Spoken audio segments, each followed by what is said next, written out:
Hey guys, this is Anurag Sharma and welcome to your maths class. And after giving you 3-4 lecture regarding basics of this chapter number 7 congruence of triangle, जो triangle वाला chapter आपका पूरा basic बताया मैंने 7th class का base को उठा के each and every जो आपका क्राइटेरिया 4 क्राइटेरिया होता है SAS, ASA, SSS, RHS, उनका पूरा डिटेल में बताया कि how to write congruency relation सब बता दिया मैंने. ठीक है, आज हम बिल्कुल बोलते हैं ना कि विधिवत रूप से हमारे इस चैप्टर को स्टार्ट करने वाले हैं.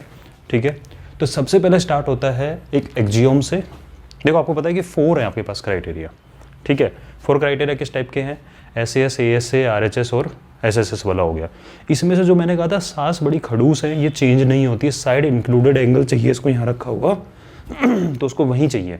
लेकिन आपको पता है बोलते ना कि सास में माँ भी छुपी होती है. अगर लड़कियों की बात करें उनके लिए या लड़कों की बात कर लो, सास में माँ भी छुपी होती है, तो माँ वाला प्यार तो दिखाना ही है उसको. अब वो प्यार क्या है वो सुन लो आज. कि SAS बोले इसको प्रूव नहीं किया जा सकता. बोले होता है ना माँ के प्यार को आप ऐसा नहीं बोल सकते किसी को कि आप एक्सप्रेस नहीं कर सकते, बस आपके मन में फीलिंग होती नहीं यार है. ठीक है, मेरे से कितना प्यार करते हैं, वही वाली चीज़ है. तो देखो बाकी जितने भी निकल के आने वाले हैं RHS और ASA, SSS, वो सब आप थ्योरम के वे में प्रूव कर पाओगे. उस चीज़ को देखेंगे कर पाते नहीं कर पाते बात की बात है. लेकिन आज सुन लीजिए, जो आपका SAS है दिस इज एक्जियोम, यानी कि प्रीवियसली. एक्जियोम का मीनिंग क्या होता है? एक होती है थ्योरम, एक होती है एक्जियोम. थ्योरम होती है कि आप किसी चीज़ को प्रूव कर सकते हो. ठीक है, और अगर ये बताओ मुझे किसी चीज़ को आपको प्रूव करना है तो उसके लिए हमें पास क्या होना चाहिए? जैसे अगर पुलिस भी होती है प्रूव कर रही है उस चीज़ को ये क्राइम है, तो क्या लेके आती है? एविडेंस. ठीक है, यानी कि कुछ फैक्ट्स लेके आएगी वो. तो सिमिलर वे में यहाँ भी हो गया. अगर प्रीवियसली नोन कुछ फैक्ट्स हैं, ठीक है, तो उन फैक्ट्स का यूज़ करके अगर आप किसी चीज़ को बता पा रहे हो कि हाँ भाई ये फैक्ट है हमारे पास में, ये हमारे पास एविडेंस है, ये चीज़ ऐसे होती है, तब तो प्रूव हो गया. लेकिन आप पास प्रीवियसली नोन ऐसा कोई फैक्ट नहीं है जिसका यूज़ करके आप बता पा रहे हैं, लेकिन आपको पता है कि ये होता है, प्रैक्टिकली दिखा सकते हैं आप उस चीज़ को, यार ये हो रहा है. ठीक है, लेकिन मेरे पास इसके लिए कोई फैक्ट नहीं है बताने के लिए.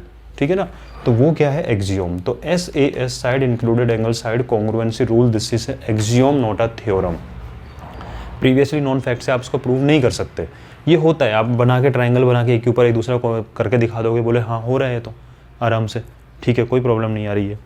तो इसका SAS रूल क्या है? वैसे तो आपको काफ़ी प्रैक्टिस करा दी मैंने इस चीज़ की, लेकिन फिर भी बोल देते हैं एक बार कि अगर 2 ट्राइंगल्स आपके पास में है इस वे में कि फर्स्ट ट्राइंगल की साइड, 1 साइड या 2 साइड्स और उनका बीच का जो एंगल है इंक्लूडेड एंगल, सेकेंड वाले ट्राइंगल के 2 साइड्स और इंक्लूडेड एंगल के अगर इक्वल है, that means both triangle must be congruent.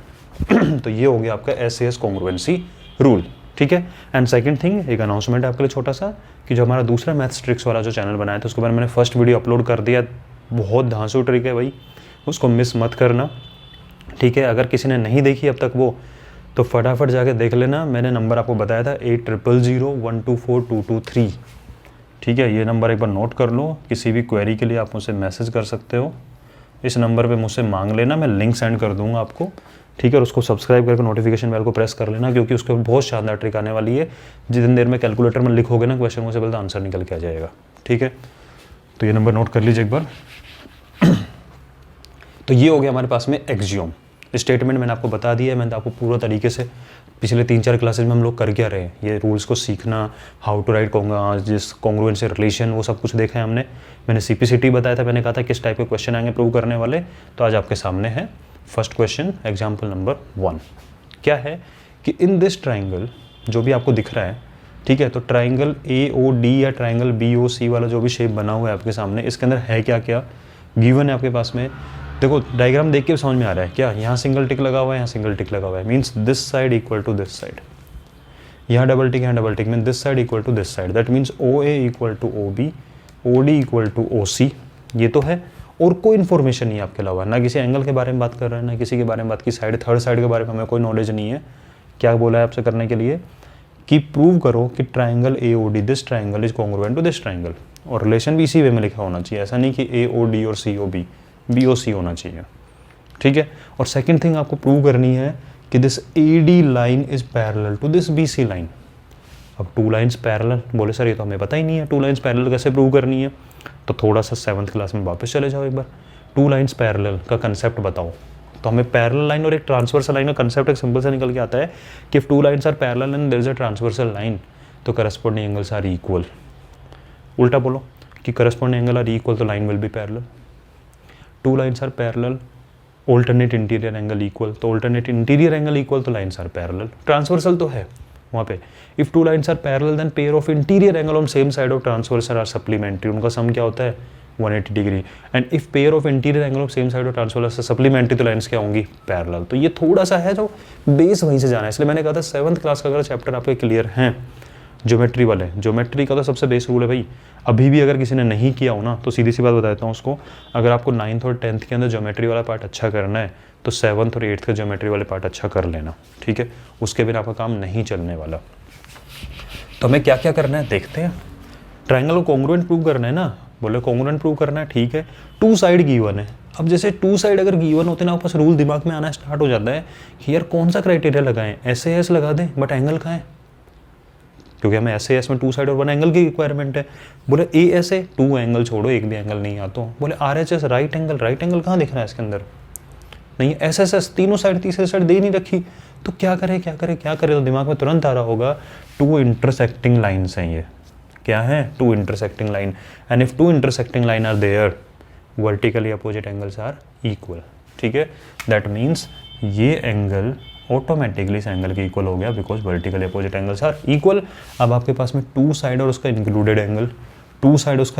Angle equal हैं, हो गया कॉन्ग्रुएंट प्रूफ, ठीक है। तो क्या लिखोगे कि in triangle AOD and triangle BOC, ठीक है। और आप लोगों के लिए नया बोर्ड भी आ गया है, ठीक है, बस मुझे उसका सेटअप करना है, जैसे वो भी लग जाएगा ना उसके बाद में फिर नए बोर्ड का एक्सपीरियंस लेना, मजे आएंगे पढ़ने में। इन दोनों ट्राइंगल में क्या क्या गिवन है भाई, OA equal to OB, bracket में जरूर लिखना है क्या गिवन। जो भी इंफॉर्मेशन होगा आपको कैसे पता लगा, ये देखो हमें पता है हमें 3 चीज़ें लिखनी है यहाँ पे, साइड से लिख लो एंगल जो भी लिखना है, ब्रैकेट में हम वो लिखेंगे कि वाई, आपने ये कैसे लिख दिया OA इक्वल टू OB, तो आपको लिखना पड़ेगा दिस इज गिवन, समझ रहे हो। Second thing is OD equal to OC, why this is also given. Third thing, angle AOD equal to angle BOC या COB लिख दो, कोई फर्क नहीं पड़ेगा। अगर आपको लग रहा होगा सर COB लिखो तो COB लिख देते हैं, why, अब vertically opposite angles are equal, vertically opposite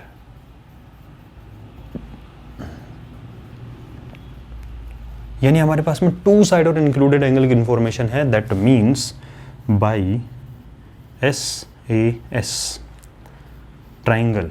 मैंने कहा था एक तो कैसे भी लिख दो, लेकिन एक कैसे लिखोगे, इनमें से जिस हिसाब से AOD, या तो AOD ले लो या BOC ले लो, कोई भी एक ले लेते हैं। तो मैंने AOD ले लिया। अब आपको बताना है क्या ये AOD वाला जो है इस कॉन्ग्रुएंट में BOC ही आएगा। जरा चेकिंग करते हैं, अपने दोस्त की हेल्प करो थोड़ी सी, आप तो घूम के आ गए, अपने फ्रेंड को बताओ रास्ता। बोले क्या है, बोले यार AOD गया था मैं।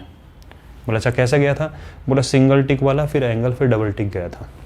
रास्ता बता रहे हो आप, लैंडमार्क बता रहे हो उसको, single tick then angle then double tick. बोला अच्छा, बोला single tick then angle then double tick, तो ये रास्ता बनता है। तो BOC बना कि नहीं बना, देखो सिंगल टिक एंगल डबल टिक BOC, बस ठीक है, ठीक है। तो ट्राइंगल BOC, तो फर्स्ट पार्ट तो प्रूव हो गया। और आपको पता है कि बाकी जो भी इंफॉर्मेशन निकल के आती है सब CPCT से निकलता है। अब आपका मन कर रहा होगा सर ये पैरेलल कैसे प्रूव करते, मैंने आपको बता दिया कि पैरेलल प्रूव करने के लिए आपको क्या तो करस्पॉन्डिंग एंगल इक्वल देख लो। तो यहाँ कुछ करस्पॉन्डिंग एंगल तो दिख नहीं रहा, बोल तो alternate interior angle equal check कर लो यार, क्या पता हो तो उससे लाइन पैरेलल हो जाएंगी। तो ऑल्टरनेट इंटीरियर एंगल के लिए आपको Z शेप की रिक्वायरमेंट है, क्या Z शेप बन रही है, हाँ Z तो बन रहा है भाई, एक तो ये Z बन रहा है और एक ये Z बन रहा है, ठीक है, ये चीज़ हो रही है। तो बस इसके हिसाब से आप करो इस चीज़ को, नोट कर लो एक बार, इसको मिस नहीं करना कुछ भी।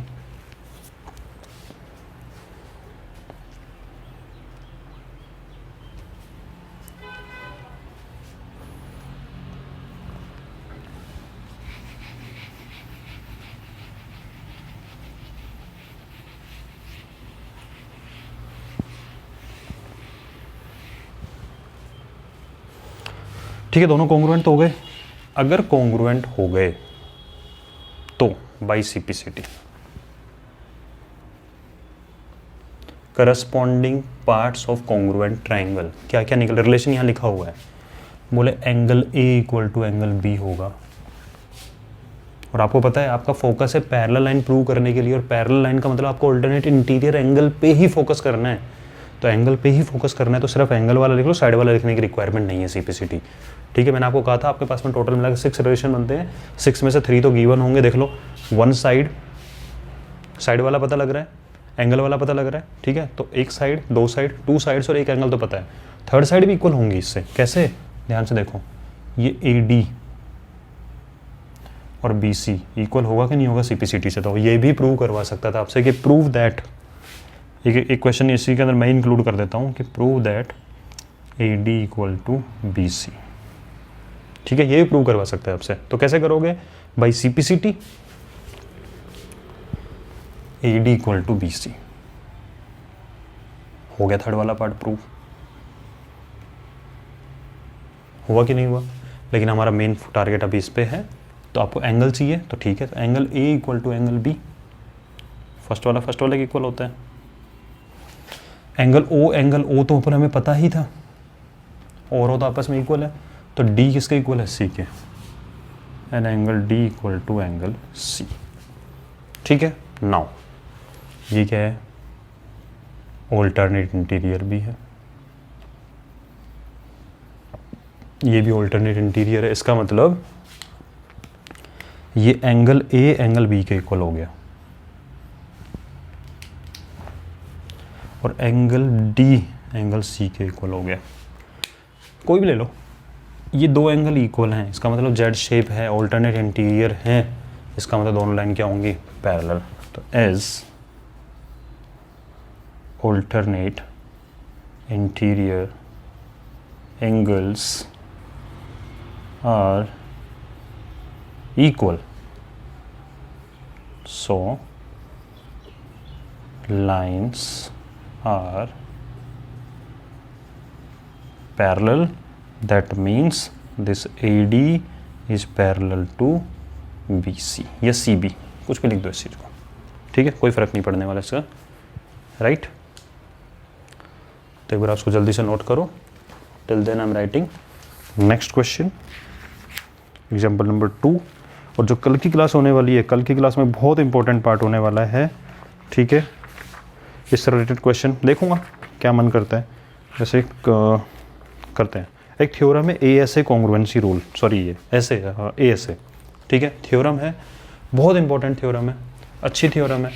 ठीक है, और एग्ज़ाम में मोस्टली इस चैप्टर से आने का चांसेस सबसे ज़्यादा उसी क्वेश्चन के होते हैं, उस थ्योरम के। ठीक, तो वो कल वाली क्लास में करेंगे हम। Next question is example number 2। AB is a line segment and line L is its perpendicular bisector। अब सुनना, ये जो क्वेश्चन है आपको सिर्फ प्रूव नहीं करना है, आपको इस रिलेशन को ध्यान भी रखना है, प्रैक्टिकली भी होता है ये वाली चीज़, बहुत बार आ जाता है। Perpendicular bisector if a point P lies on L, show that P is equidistant from A and B। बहुत इंपॉर्टेंट क्वेश्चन है। ठीक है, देखना इसको अच्छे से कैसे करेंगे, और इसका प्रैक्टिकल मीनिंग भी समझना, क्योंकि बहुत बार काम आएगा ये। तो सिर्फ ऐसे नहीं है कि इन क्वेश्चन को देखना है और बस ऐसा क्वेश्चन की लैंग्वेज यही होगी तो ही हमें करना है। क्या बोला हुआ है, AB is a line segment. ठीक है, line L is its perpendicular bisector. ठीक है, ओके, ये सिंबल परपेंडिकुलर का होता है, बाइसेक्टर। तो क्या क्वेश्चन में गिवन है, ज़रा ध्यान से देखो इस चीज़ को, कि एक AB लाइन है, clear. Line L is perpendicular bisector, इसका मतलब अगर आपने कोई एक लाइन ड्रॉ की,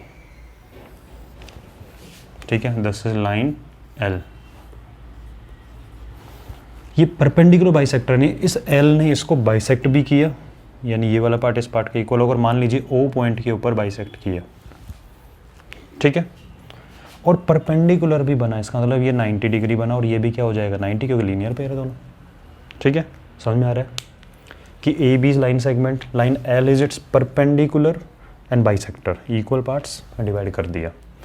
if a point P lies on L, P कहीं भी लाई कर सकता है, पी यहाँ भी हो सकता है, पी यहाँ भी हो सकता था, पी यहाँ भी हो सकता है, पी इधर भी हो सकता है, पी इधर भी हो सकता है, ठीक है।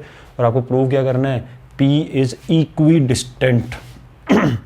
इक्वी डिस्टेंट वर्ड का मीनिंग क्या है, इक्वी मीन्स इक्वल, डिस्टेंट मतलब डिस्टेंस, कि P जो है वो इक्वल डिस्टेंस पे है, कहाँ से, A और B दोनों से इक्वल डिस्टेंस पे है।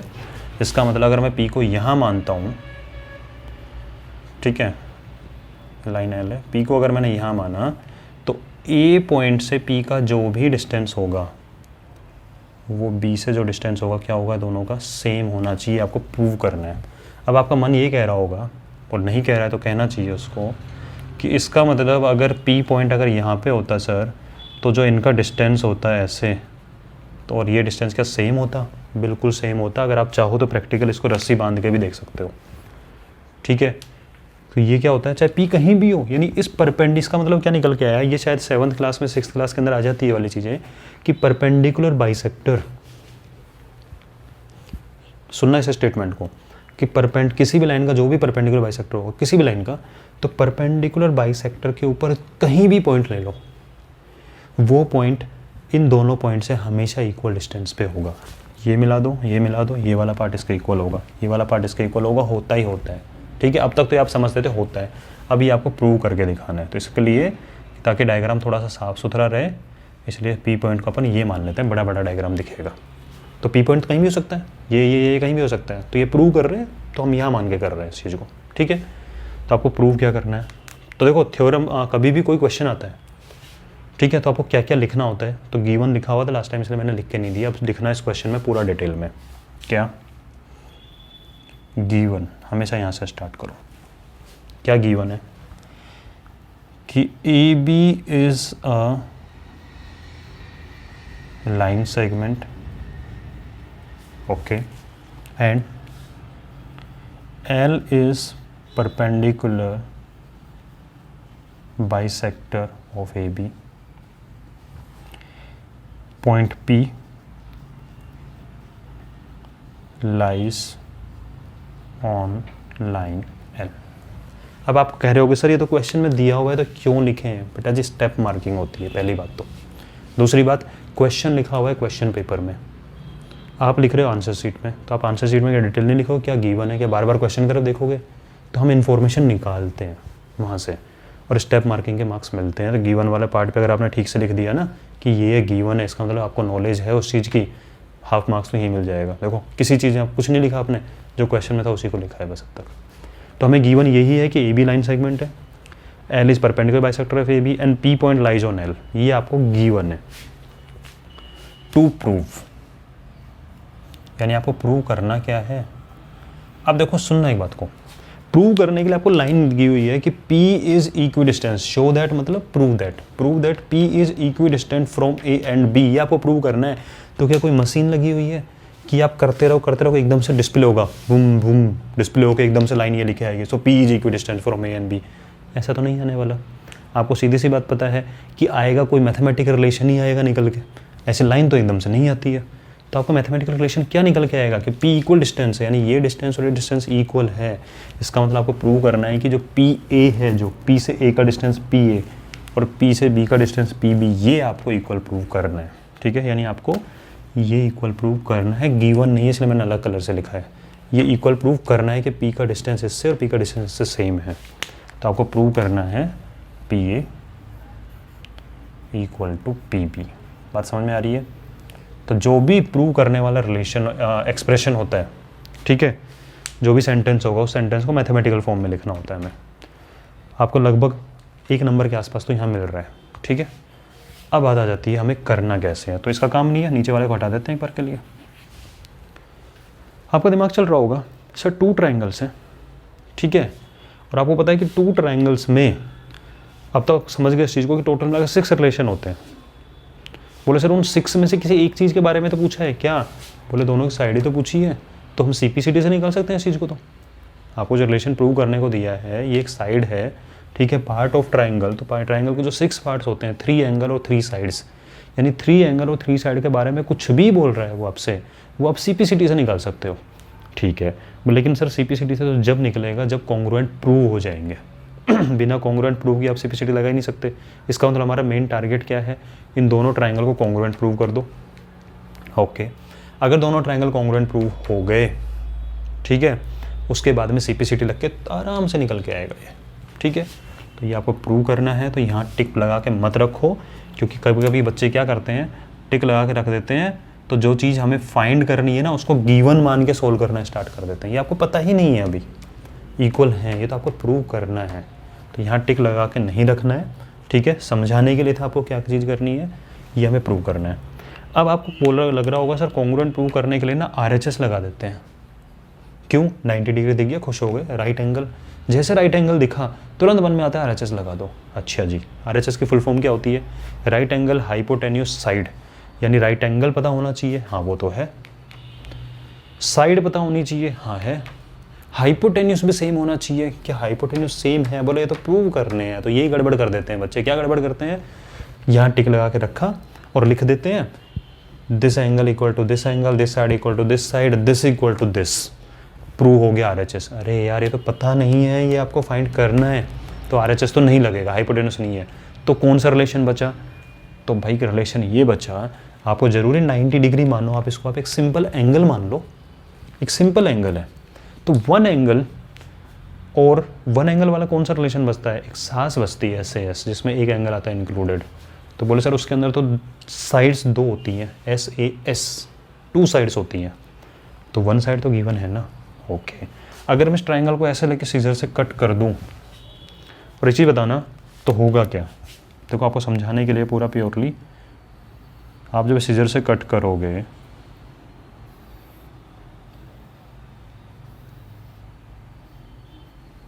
तो ये जो पॉइंट था ऐसे P, ये तो P रहने वाला है, तो ये भी P ही है, कट ही तो हुआ है, सेपरेट सेपरेट किया है थोड़ा सा। ये O है, ये भी O है, ये A हो गया और ये B हो गया। तो बोले ये तो गिवन था इक्वल, हाँ। ये 90 डिग्री गिवन है, हाँ। तो ये भी OP है और ये भी OP। अगर ये मैं बोलूँ 4 सेंटीमीटर है OP, तो भाई ये भी तो 4 ही रहेगा, ये भी 4 रहेगा। इसका मतलब ये साइड भी इस साइड की इक्वल होगी कि नहीं होगी? OP equal to OP। ये अभी स्टार्टिंग आपकी, इसलिए मैं सेपरेट सेपरेट करके बता रहा हूँ, लिखेंगे कैसे वो सुन लेना इसको। तो आप लिखोगे in triangle AOP and BOP, AOP and triangle BOP, OA equal to OB। Reason बताओ? गिवन है। क्या गिवन है? परपेंडिकुलर बाइसेक्टर है, ठीक है। चाहो तो एक चीज़ लिख सकते हो, L is perpendicular bisector of AB, ठीक है। दैट मीन्स हमें पता लग गया यहाँ से कि OA इक्वल टू OB, ये गिवन है आपको। उसके बाद में ये वाली चीज़ ये चाहो तो लिख सकते हो परपेंडिकुलर बाइसेक्टर, इस तरह से लिख दो परपेंडिकुलर बाइसेक्टर। रीजन लिखना जरूरी है। फिर angle O equal to angle O, अब ये O मत लिखना, इसको लिखना AOP और एक BOP। Angle AOP equal to angle BOP, why perpendicular bisector है। और पूरा डिटेल में लिखना तो लिख देना L is perpendicular bisector of AB, L is perpendicular bisector of AB। Third thing, OP equal to OP, OP equal to OP कैसे? OP equal to OP because they are this side is common in both triangle। OP इसमें भी है और OP इसमें भी है, common, ठीक है। तो आपके पास पता लग गया SAS, साइड एंगल साइड, यानी इस ट्राइंगल की 2 साइड इंक्लूडेड एंगल, इस एंगल की 2 साइड और इंक्लूडेड एंगल इक्वल है। इसका मतलब